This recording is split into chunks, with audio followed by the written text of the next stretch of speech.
आधार पर तो होते नहीं। हम्म। तो भारतीय जनता पार्टी का एजेंडा है, भारतीय जनता पार्टी का चुनाव चिन्ह, भारतीय जनता पार्टी घोषणा पत्र तो मैदान में नहीं है, जी ये गैरदलीय आधार पर होंगे। जी। तो जो भी लोग भारतीय जनता पार्टी की धारा, विचारधारा, भाजपा विचार परिवार से जुड़े हैं वो मैदान में होंगे और उस हिसाब से कार्य किया जाएगा। क्योंकि कोई यदि भारतीय जनता पार्टी का चुनाव चिन्ह के ऊपर चुनाव होता तो फिर दल का दायित्व होता है कि हम अपना एजेंडा बनाते, मुद्दों पर जाते।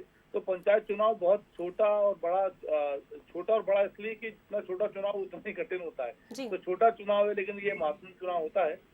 तो गैर दलीय चुनाव के आधार पर जैसी तैयारी भाजपा की होना चाहिए वैसी हमारी तैयारी पूर्ण है और बहुत सारे ऐसे विषय जिनको लेकर हम जनता के बीच जाएंगे। बिल्कुल पंकज जी, क्योंकि सिंबल के आधार पर नहीं होता है, लेकिन क्योंकि अभी इलेक्शन हो रहे हैं और 2023 की तैयारियां भी बीजेपी कर रही है, कांग्रेस की बात भी की जाए तो वो भी तैयारियों में जुटी हुई है, उससे पहले ये वाला चुनाव होना कितना इम्पोर्टेंट आप इसे मानते सर 2023 से पहले? देखिए, हर चुनाव महत्वपूर्ण होता है। हाँ। कोई भी चुनाव को भारतीय जनता पार्टी की बात करें तो हमारे तो हर चुनाव महत्वपूर्ण है। पंच सरपंच का चुनाव महत्वपूर्ण है, त्रिस्तरीय पंचायती चुनाव है, जिला पंचायत, जनपद पंचायत और ग्राम पंचायत है, 22,500 से अधिक ग्राम पंचायत है, करीब 52 जिला पंचायत है और उसके बाद जनपद पंचायत है 300 350 के आसपास। तो इस सारे के सारे चुनाव जो है भारतीय जनता पार्टी के लिए महत्वपूर्ण है। यद्यपि ये गैर दलीय आधार पर है, पर फिर भी भारतीय जनता पार्टी की गैर दलीय चुनाव में जैसी भूमिका होना चाहिए बहुत सशक्तता से भूमिका का निर्वहन करेंगे।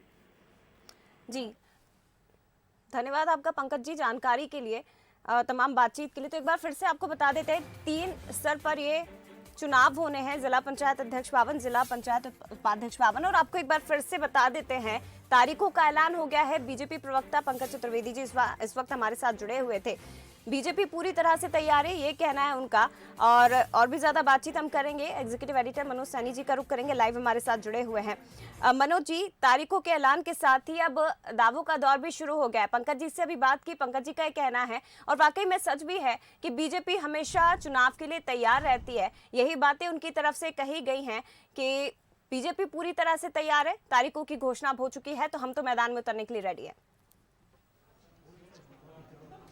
देखिए, जैसा पंकज जी भी कह रहे थे, ये जो चुनाव होते हैं दलीय आधार पर सीधे तौर पर नहीं होते क्योंकि इसमें चुनाव चिन्ह आवंटित नहीं होते हैं, लेकिन फिर भी ये वही चुनाव है जहां पंचायत से लेके और राज्य तक पहुंचने की तैयारियां की जाती है और यहीं से निकलकर आगे का रास्ता तय होता है। तो निश्चित रूप से निगाहें जरूर रहती है, कोई भी दल हो, चाहे बीजेपी हो, कांग्रेस हो या अन्य दल, लेकिन ये चुनाव सभी के लिए बड़ी महत्वपूर्ण है। महत्वपूर्ण बात आज ये भी है बताने की कि आचार संहिता अभी हाल से लागू कर दी गई है। 3 चरणों में चुनाव होंगे, मतदान को लेकर संपूर्ण तैयारियां की गई है। 3 चरणों में मतदान के पीछे भी वजह यह है कि ईवीएम की जो संख्या है करीब 55,000 के आसपास है और अलग अलग चरणों में मतदान इसलिए कराए जाते हैं कि पहले एक चरण के होंगे, फिर उसको क्लीन किया जाएगा, फिर अगले चरण में उसका इस्तेमाल होगा। तो इसलिए 3 चरणों में, जैसा बीपी सिंह साहब ने बताया, चुनाव किए जा रहे हैं। लेकिन चुनाव के बाद जो परिणाम होंगे और उस बीच में जो भी प्रक्रिया होगी उस पर खासकर ध्यान रखा जाएगा। लेकिन कोविड की चिंता कहीं ना कहीं दिखाई दी बीपी सिंह साहब से भी जब बात हुई, पर उन्होंने अन्य राज्यों का जिक्र भी किया है कि वहां भी हमने देखा है दूसरी लहर में, दूसरी वेव में,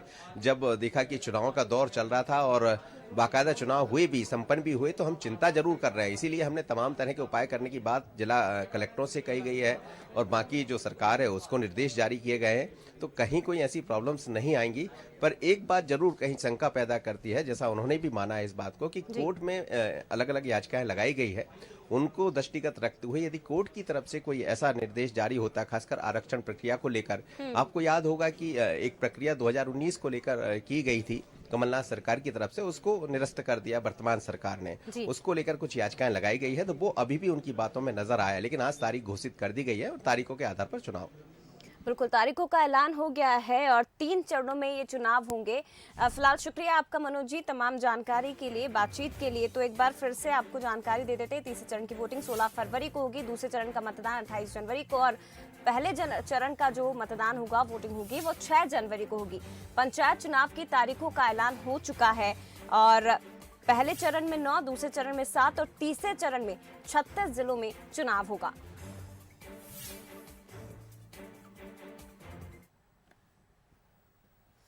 और फिलहाल इतना ही। खबरों के लिए आप बने रहिए बंसल न्यूज के साथ। नमस्कार।